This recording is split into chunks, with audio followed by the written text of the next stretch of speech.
Hey yo, what up gamers, Porcupine here, and today is going to be a little bit of a different type of video, going to be a more serious type video.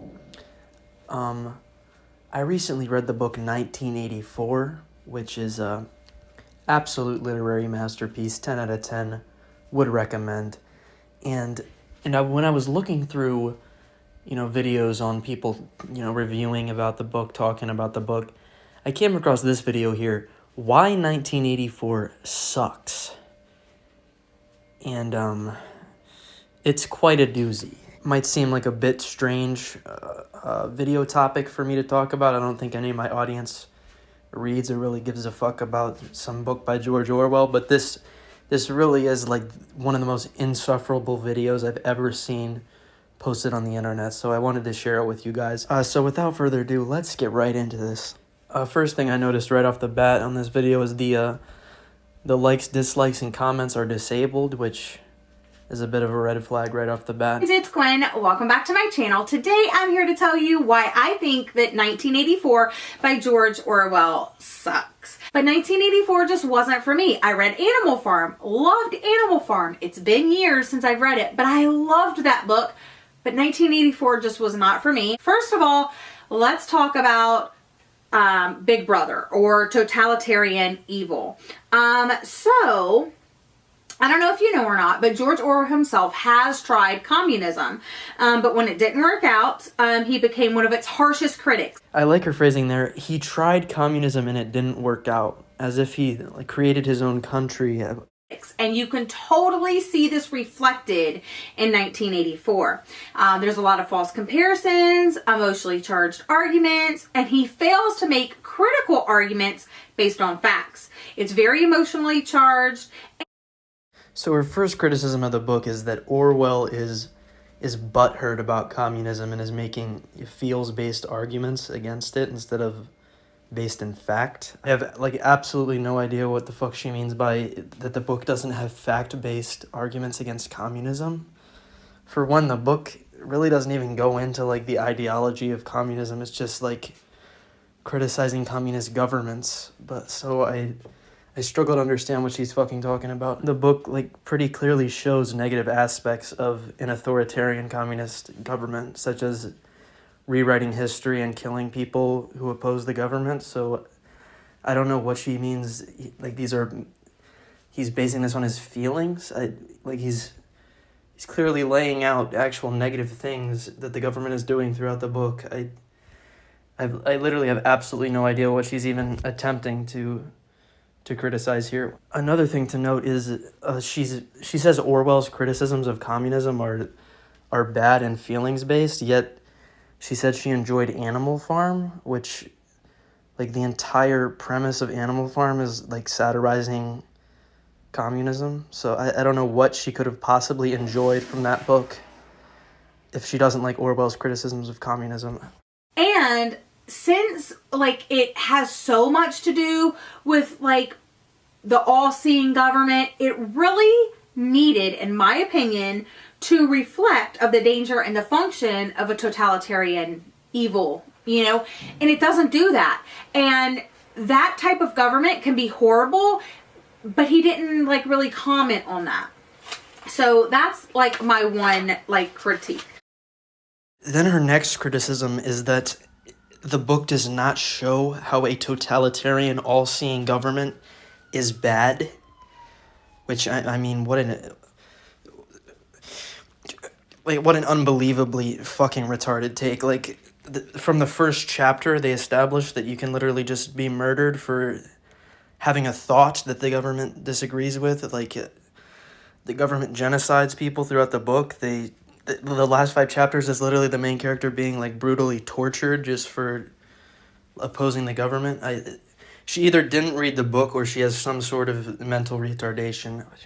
My second critique is that parts of the story don't make sense. And what I mean by that is one of the big themes of 1984 is this 2 + 2 = 5. If you've ever heard that, it's probably from 1984. So in 1984, they talk about 2 + 2 = 5. And to give you a little backstory, they're not saying that the sum of 2 plus another 2 equals 5. They're just changing the definition of what 5 means. So yeah, her point right there is just completely fucking wrong. The government is saying that 2 plus 2 equals 5. Like, the actual values equal 5. They're not changing the definition of 5. I don't know where the fuck she got that from. It's a concept in the book called doublethink that's established pretty early on. Where you can simultaneously know that something doesn't make sense, but also believe it at the same time. So you know that 2 plus 2 doesn't equal 5, but you believe it anyway because the government is telling you. They're not changing definitions of words. I don't know what she's talking about. So it's a cool idea to say that the government can change language and the meaning of words that we've had like forever. But what he does is, it's a cool idea, yet Orwell makes a point about how governments shouldn't be the authority over language. So you're kind of getting a contradiction there. And then the main character, Winston's defeat is by having accepted the change in language. So you're kind of like, okay, what? And then also there's that whole newspeak thing, which is how the government already has control over the language.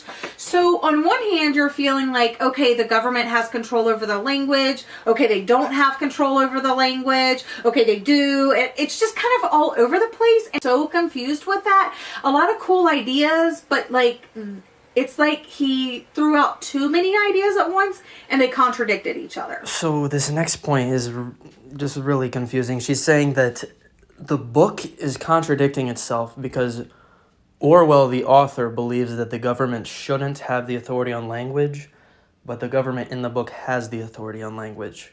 Which, first off, that's not a contradiction. The book is supposed to be showing how bad a government can be when they have the authority on language. You're not supposed to like the government. And then she also thinks that it's a contradiction because the main character at the end is subservient to the government, which again is not a contradiction. It's supposed to be a sad ending. You're not supposed to like the main character at the end. She just missed the entire point of the book. So that's another thing. The next thing that I'm going to talk about is the misogyny and sexism. There's a big debate. You can look it up on the internet. A lot of people debate this. Other authors have talked about this.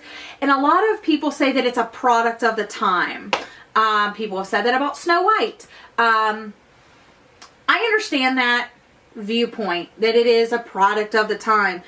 But just because it's a product of the time doesn't mean I, as a reader, have to dismiss the shortcomings of the novel in that time.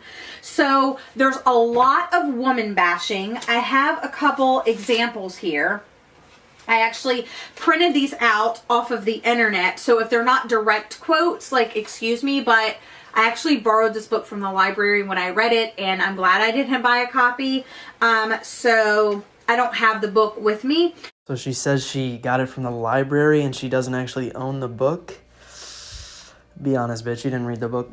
But one of the things that it says is that Winston, our protagonist, states early on that he disliked nearly all women, and especially the young and pretty ones. Winston views lust and love to be basically identical. It's what's passed off as some sort of romantic scene. So yeah, the main character, Winston, is a bit of an incel at the beginning of the book. He doesn't really like bitches, but I don't think that really means that the author was a misogynist or that the book is misogynist. I don't think you're supposed to agree with Winston's takes here.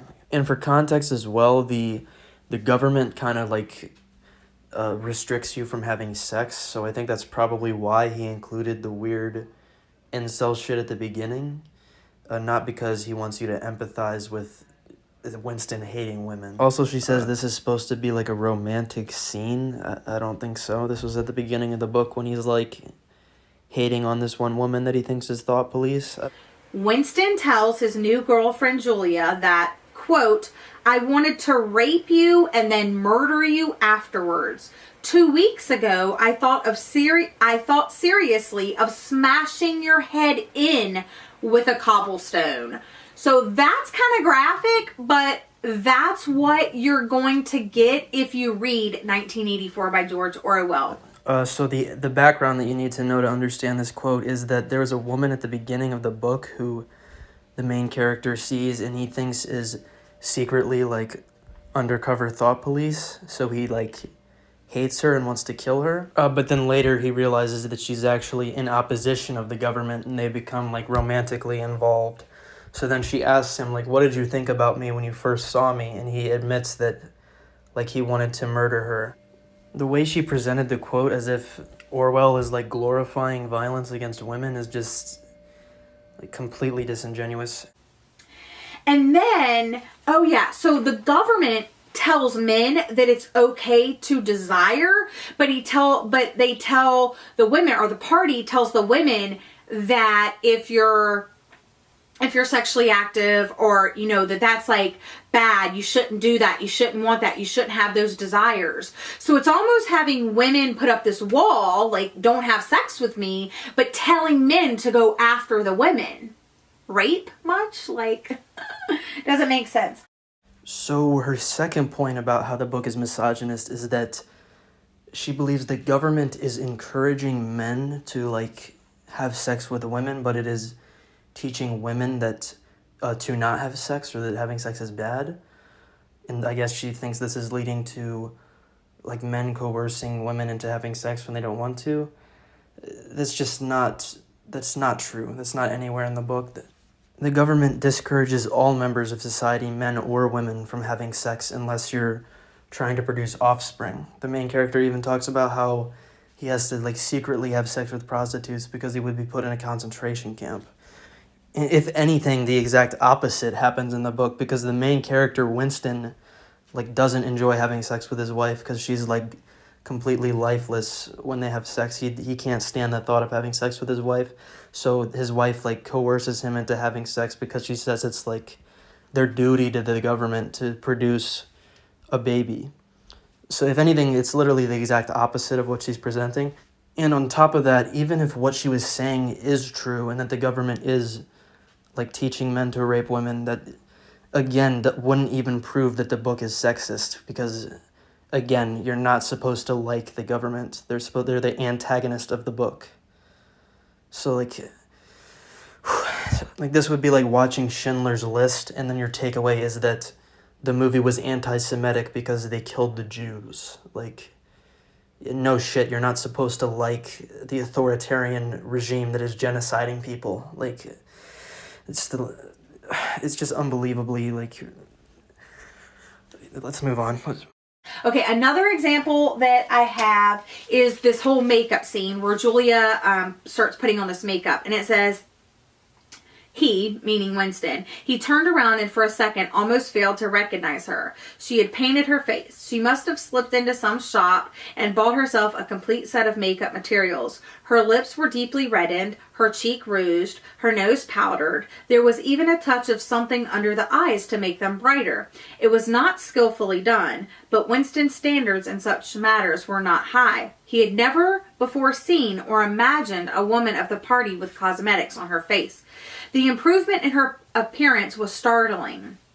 With just a few dabs of color in the right places, she had not only become very much prettier, but above all, far more feminine. Her short hair and boyish overalls merely added to the effect.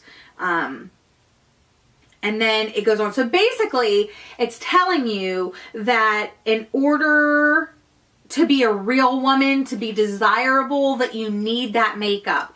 And that is just so far away from what I want individuals in our society thinking, that you have to look a certain way, you have to wear makeup or wear something in particular to be desirable. That's just so far away from the true sense of where we need to be in our society. Yeah, no, it's not, bitch. Just because one character likes another character's makeup, it doesn't mean the author thinks that you need makeup to be a real woman, or whatever the fuck this bitch is talking about.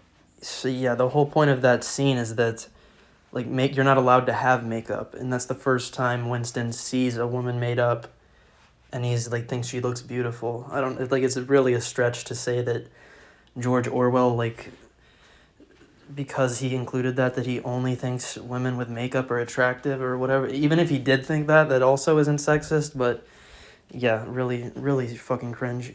So yeah, that's pretty much all she has to say in the video. After this, she kind of just says that the plot is generic and boring, which, I mean, that's her opinion. I don't have much to add there. So yeah, that concludes the video, guys.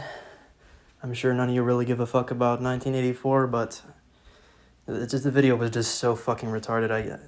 I had to make a video. But let me know if you like reaction style content, or if this is cringe. And yeah, so I might do more of it in the future or not, if you guys don't like it, but keep it piney. Bernie24, see you guys.